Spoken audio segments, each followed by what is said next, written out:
if you could acknowledge your presence when I call your name. We've already heard from Mike Dunges, so we'll start there, or move on from there. Here. Jen, thank you, Mike. Jen Morrison. Jen Morrison's here. And Jim Mack. Here. Okay, and that appears to be all of the task force members at this point. Oh, I hear somebody else coming in. Okay, so also joining us today is Callie Audette as our administrative support, and our project management team from Televate, Rick and Dom. Welcome. Hello. Hi, and we have Phil Sisk and Steve Baggio from Mission Critical with us as well. I think I have all the Mission Critical folks.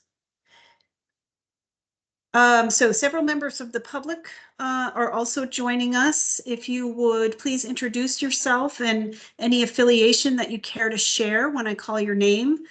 Senator Renner, let's start with you. Hi, good morning. Senator Renner, Chittenden North. I serve on the Joint Information Technology Oversight Committee. Nice to see you. I'll note too, Callie, that Ron Kumitz has joined. Good morning, Ron. Good morning. Morning. Okay. Moving on now to Mark Anderson. Good morning, Mark Anderson, Windham County Sheriff. Nice to see you. Likewise. And Ryan Palmer. Ryan Palmer, Windsor County Sheriff. Good morning. And let's see. We have one meeting guest. There's no other name identified. Stephen, is that you? Yes, it is. Stephen Whitaker. Good morning, Stephen. I think that I have called on everyone.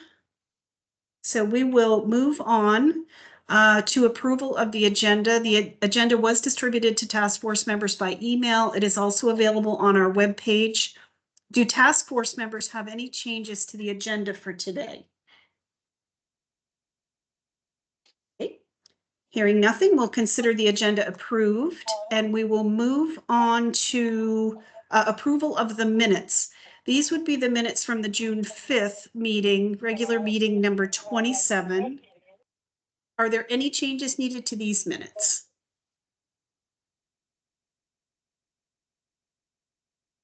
Alrighty, is there a motion to approve the minutes from June 5th? So moved. I will make Thank a you. motion to move. Seconded. Okay, Kelly, did you sort all that out? Any discussion? And all in favor of approving the minutes from June 5th, please raise your hand or indicate by saying aye. I see Aye. all of the task force hands are up, Aye. including Ron. Thank you. The minutes from June 5th are approved. So let's move to public comment. We're going to allow about 10 minutes in total for public comment. Let me just call on our guests and see if anyone wishes to comment. Senator Renner, do you have anything to add this morning or to share? Hi, I'm here to listen. Thank you. Okay, thank you. Mark Anderson. Good morning. Thanks for the time. I apologize that I have not been as involved in this task force as I was originally in the overall regional communications process, but I had other things to do. Anyways, I'm connecting back now to find out kind of what the direction or plan is and understand. I understand there's 20 million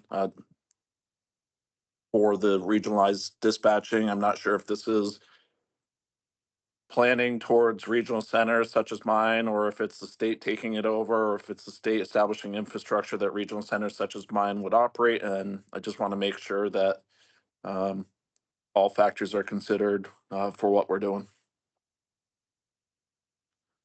Okay. Kind of a question, but kind of a statement.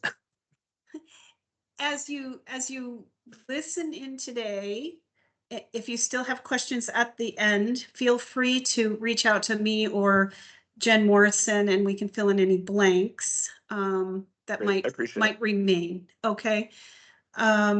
Okay, Ryan Palmer, would you like to share any comments this morning? No, I'm just here a little bit to learn. I have a radio infrastructure project that I'm working on. And we'd be interested in being more involved in the task force, and potentially sounds like you have some guidance and expertise you could share, maybe with some integration. I think you're researching a little bit the integration of the LTE and into the radio network stuff. So very interested, just kind of hear and talk and maybe get some guidance. Okay, great. Well, thanks for joining us. Same offer to you. If you have unanswered questions at the end, please let us know. Callie, I see Paul White's joined us. Good morning, Paul. Okay, we're just at public comment, Paul. And I will move on now to Stephen Whitaker. Yeah, thanks. I'm going to, again, keep hammering on the points that I've made that have not been addressed, that lacking in architecture, we have no way to credibly review whether the $9 million in congressionally directed spending is being used to support regional transition to regional statewide emergency calling. So the Televate to, report last week, which you refused to take public comment afterwards, basically rubber stamped it as all, foundational to regional dispatch, but absent an architecture that documents and commits to allowing regional systems to utilize the state's infrastructure, that's a fallacy. The state's infrastructure is its own, and it does not have the channels or the bandwidth to allow regional systems to crosstalk over it for multiple simultaneously regional responses. The design of whether or not we're going to have a statewide trunk system is going to take at least a year. Meanwhile, we've got various projects. Brandon got an earmark or congressionally directed spending earmark. Windsor County got one. Washington County is pursuing one. But Televate was the contractor that rubber stamped that lack of a plan, and they did no analysis of a trunk system. So we have a sheriff in Washington County that also needs radio infrastructure, and we have no LTE integration. So the LTE integration is essential. If anyone has paid attention to the 10-year telecom plan draft, despite its shortcomings, it perceives this task force as being nothing more than talking about consolidating PSAPs. It has no concept. And yet this entire effort should be a full chapter, a detailed chapter, including the microwave system, including the architecture in the 10-year telecom plan, and it's missing. So that's primarily the obligation and the negligence of the Department of Public Service. But the fact that they don't really know what you're doing and that it's just been perceived as a consolidation of PSAPs is very troubling. But we do need interim standards. We need guidance. We really need a pilot project to test the cost effectiveness of integrated planning for LTE and LMR simultaneously, to share towers, to share fiber backhaul, to share generators. We've got the peak in history, the peak hurricane season coming at us. We've got solar maximum next year, which just, could wreak absolute havoc with all this. And we've done no planning for this. So this idea that we're going to plan for a year out or 2 years out in a, $400 million wish list, rather than do immediate resiliency planning and immediate proof of concept for integrated planning for LMR and LTE, leads me to, continue to insist that you're off course, that you're not taking the reins of this thing. You're letting the two chairs drive the concept, and they're trying to cover for themselves spending the $9 million on the department rather than on the regional systems. The regional systems should be using that $9 million, even if the state has to continue to own it. It could be used on towers, generators, all kinds of infrastructure that the state could own, but that would strengthen and accelerate these regional systems. Even LTE small cells to complete a canopy and prove the economics of that concept. So that's a lot, but I'm going to not let you hear the end of it until you get back on course, you know? Thanks. Thank you for your comments, Stephen. Just be sure I didn't miss anyone. Is there anybody else wishing to make public comment? Okay. I think we're good then, and we'll move on to project updates. I'll hand it over to Dom from Televate. Thank you, Barb, and good morning, everyone. Over the last couple of weeks, we've been busy primarily working on the data collection piece, which is our primary activity for this month here. And if you saw the status report, you'll see that where we stand on that, we're going to plan on updating that on a regular basis. There are, I believe it's 43, maybe 44 dispatch centers that we sent the data collection questionnaire to. Of those, MCP has reached out specifically to 18 of those, and those are strictly, they've reached out to those where they hadn't received any type of confirmation of the receipt of the questionnaire previously. So they did reach out to them. There were other additional centers, another 6 that were contacted via phone, and a message left. And as of Friday, and all these numbers were as of last Friday, we had received one questionnaire, one returned completed questionnaire from Red Phones, Mad River. So they get the award for being the first one to provide a completed questionnaire. So that activity is still ongoing. We have set a week from Friday, or June 28th, for the date to return the questionnaires. So we'll be continuing to focus on that and assisting dispatch centers as best we can. Once I'm done, if I don't know if Phil has any updates on those numbers, but I'll let him chime in if he does.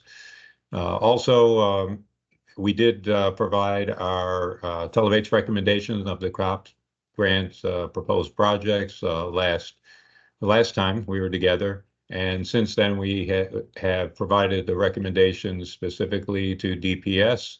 And there were some of those recommendations that could potentially affect the ongoing system planning project.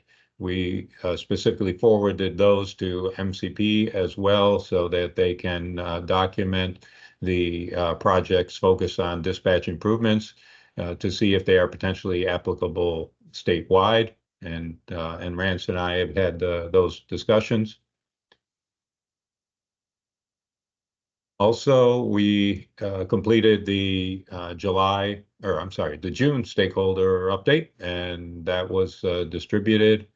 We also reviewed and updated our dispatch agency and contact list, specifically focused on the sheriff's departments. And I noticed we have a couple of sheriffs on the phone today. Glad you could join us.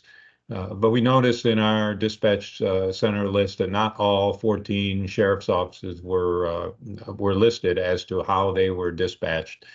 So we did review those and updated that as best we can, and that'll be an item certainly to coordinate and to update as MCP has their on-site meetings and does their interviews.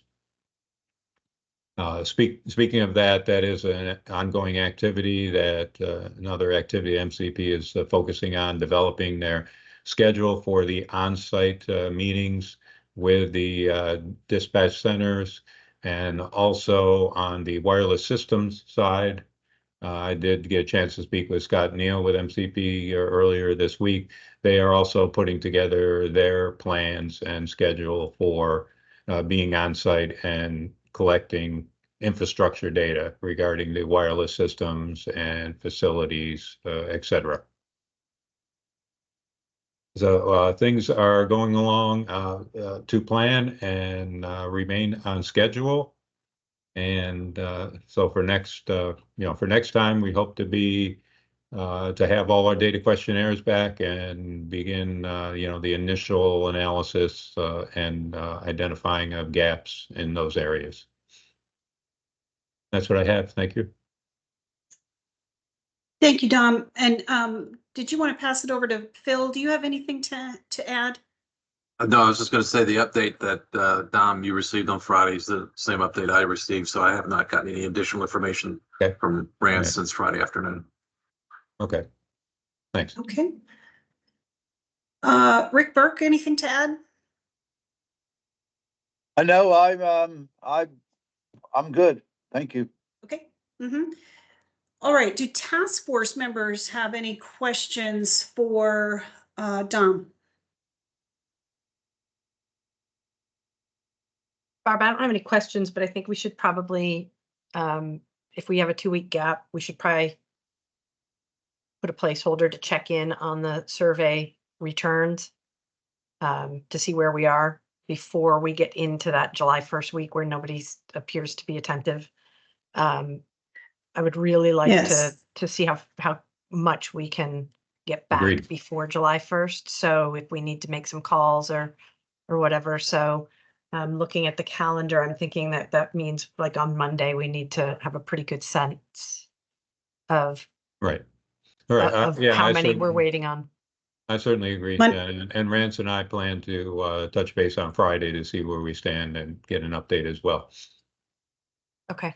Yeah, that So seems to make I sense. can forward on that update once we get that, and then we can touch base on Monday and see where we stand.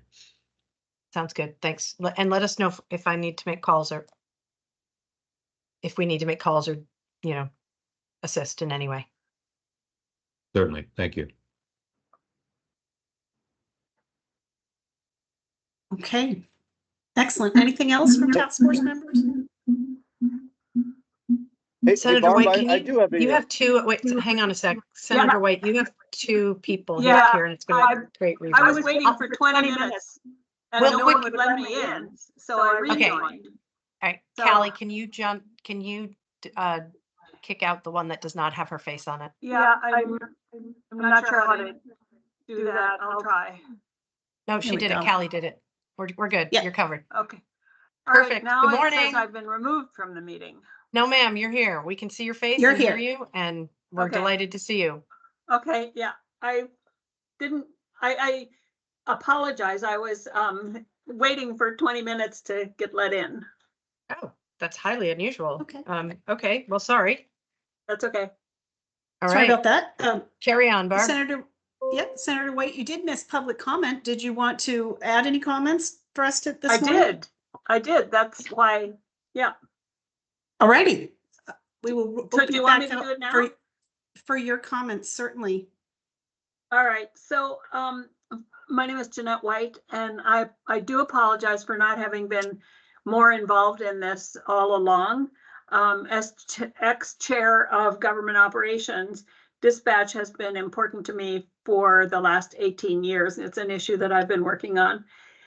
So, over that time, I've seen task force, committee, consultant reports by the dozen come in, and they all acknowledge that dispatch is really a local or regional issue and should be handled there. So, and this seems to have been agreed on by everybody in the field. So now we have the opportunity with $20 million to put a robust regional system in place. One that will use the same standards for interoperability and redundancy and have certain governance standards.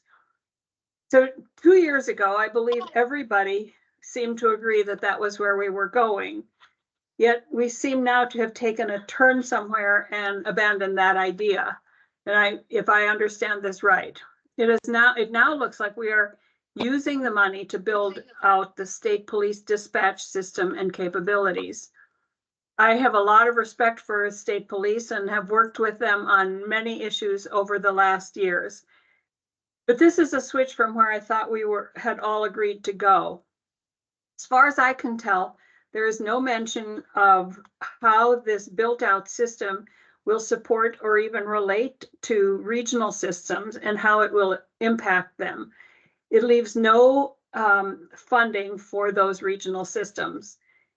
And there is no mention of regional governance or governance standards. We seem to have reversed our position on the importance of regional dispatch. Again, I apologize for not being more involved all along, but I am saddened if we use this opportunity, this funded opportunity, to not support our regional approach to dispatch and instead build out an extensive state system, which in the past no one seemed to support. So if that's the direction that we seem to be going, I'm saddened by it. And I think that over the past years, that has not been the preferred direction. So thank you. So Barb, is it permissible to provide some context here? And I'm happy to go offline with you, Sure. ma'am, and any member of Sure. the task force is happy to, catch up a little bit. As you know, the path the Department of Public Safety was on was exactly to provide a pass-through for would-be regional operators who were willing partners in this work. Mhm. That is how we applied for the $9 million earmark. That is how the narrative was written. That is Mhm. what we wanted to do. Approximately the same time that we became notified that we had received the $9 million from Senator Leahy's earmark, we also became aware that Senator Hardy in GovOps was taking up the issue of this through legislation. So two things happened. We received the earmark funds in the COPS technology funding stream, which Mhm. specifically disallows subgrants. The money has to be, if we accepted the money, it has to be spent on items that are owned and maintained by the state of Vermont because we are the grantee. So it disallowed the ability to build infrastructure or pass through money for startup expenses. It was exactly not what we had asked for, to be candid. And so the constraints of the COP technology funding stream completely changed the path that we were on regarding the $9 million. But the option is to not use it at all and turn it back because it came through a funding stream that doesn't allow us to meet the original intent, or to use it in a manner that best positions the entire state for whatever the future construct is. There's also a timing issue here, to be candid. The performance period of spending that $9 million precedes the end of this project and the public engagement, and then going back to the legislature and determining what the answer is amongst the options that Mission Critical Partners will present to us at the end of this work. So there's a bunch of things that make it screwed up, for lack of a better word. And amongst the options of not spending the money at all, that was not the one that I thought was most reasonable or in the best interest of first responders or the general public, versus using it in a way that can update, modernize, and create the backbone of whatever the future system is going to be. So when we say that we're just upgrading the state police system, well, that is not true, because many agencies already use our infrastructure. And the state police, as people recall, and I'm sure you remember this from your GovOps days, is the primary law enforcement agency for 50% of the people of the population and 90% of the landmass in the state of Vermont.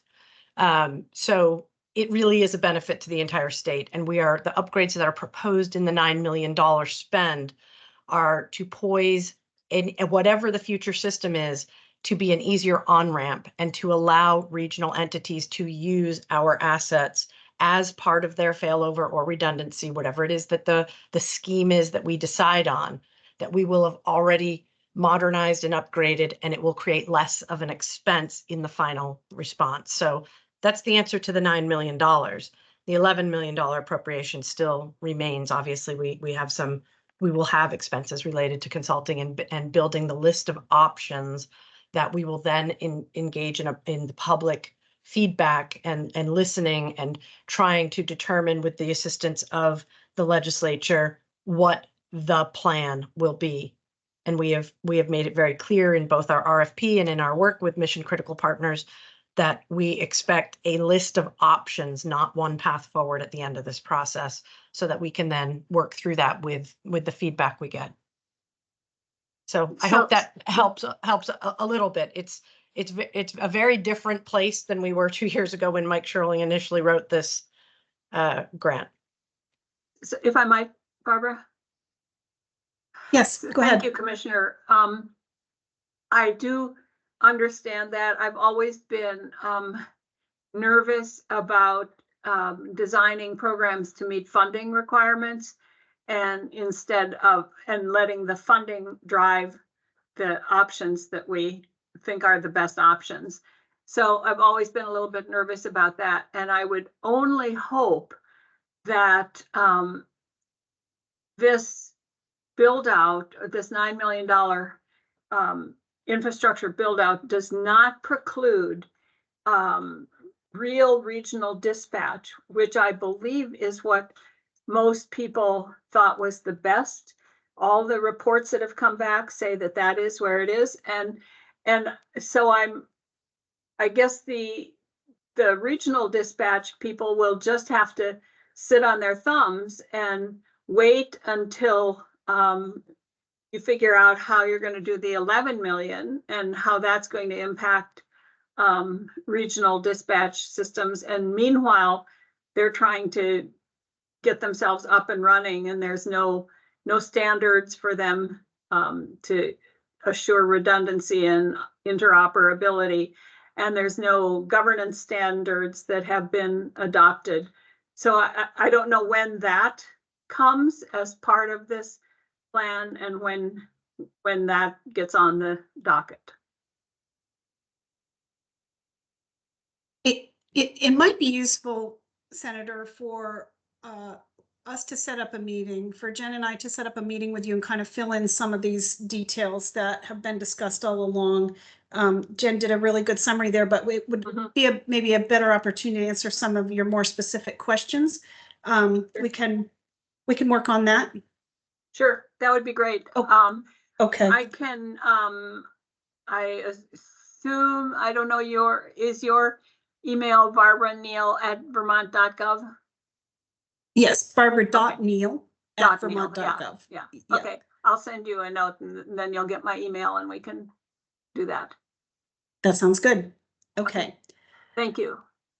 All righty. And I Commissioner, apologize again. It's okay. We're glad you're We're here. happy Nice to have see you. Okay, bye. I gotta go to work. Okay. Bye-bye. Commissioner, anything else to add before we move on? No. Okay. So, Hey, Barb, may I ask a question? Certainly. Sheriff Palmer mentioned that he had a radio project going, and I wanted to be sure that Sheriff Palmer knows that we're very interested and seeking insight into ongoing upgrades throughout the state. So we would love for the sheriff to let us know about what his project is so that we can be sure that it's captured as part of our ongoing information Inventory. gathering. Yeah. Yep. Do you want to share details Do you want me to now, jump? Sheriff? If just Or- point of order, Yeah. point of order. I don't know where we are on the agenda, which should come under new business if we're going to Yeah, talk about a new project. So Okay. I don't know where we are actually.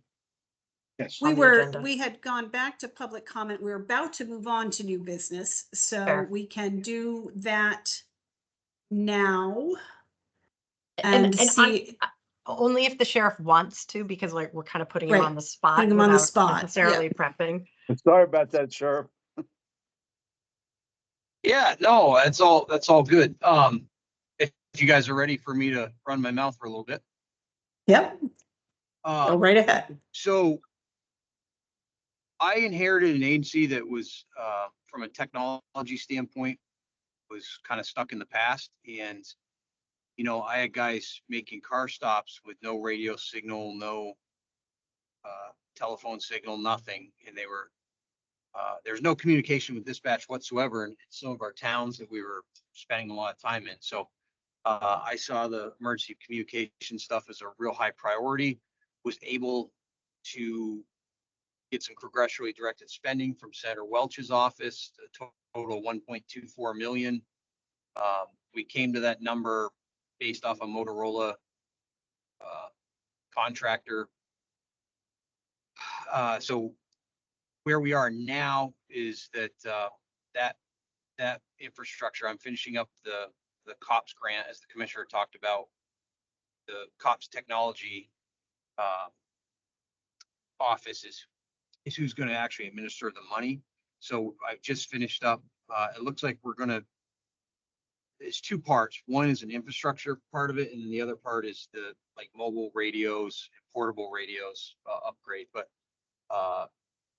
we're deciding between a 5 and 6 tower simulcast system that should cover my county about as good as I can with the amount of money that we have to spend. But it'll be simulcast, all connected through microwave. That's how you do that. And that's the short version of what I've got going on. We're going to have in-car repeaters, as well as new portables for everybody and new mobiles in cars on top of a 5 to 6 tower system. And we're hoping maybe, depending on what's left over, to actually have a dispatch console in my office just for some redundancy for us. We're currently dispatched to the Woodstock Dispatch Center. And that's okay, but I would actually like to have my own dispatch center, regional. I'd like to stand up a regional center in the next several years. So I've got to game plan that out a little bit, but I think there's a market for it. So anyways, that is my spiel. Okay, thank you. There may be other questions. I'm curious what your timeline is on that initial project that you were mentioning. So if all goes well, money should drop in the fall. I'm hoping to have, it sounds like if we're on this timeline, that we'll be able this time next year to have this thing stood up. We're using, you know, we're not building new towers or anything like that. We're just hopping onto existing towers is the goal. So Beltronics out in New Hampshire and Burlington Communication are partnering on the sales and build out side of this for me. So I'm hoping, and it might be a little optimistic, but I'm hoping this time next year we're able to get this thing up and running. Okay, thank you. Dom? Yes, thanks, Barb. And I'm sorry, Sheriff, what county did you say you were? Was that Windsor County? Windsor, sir. Okay, great. Wanted to make sure I got that. Thank you. Well, we're Windsor / Southern Orange County.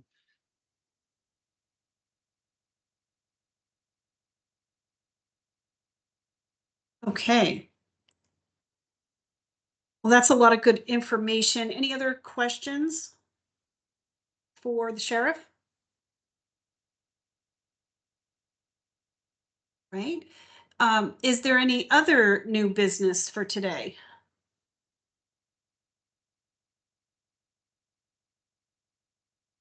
Okay, I am hearing nothing. So we will move on to next meeting date and adjourn. So our next regularly scheduled meeting is for July 3rd. And I know I'm not available. I suspect others may not be available. My suggestion would be that we move the July 3rd meeting to July 10, especially now that we have a check-in next week on the questionnaire responses.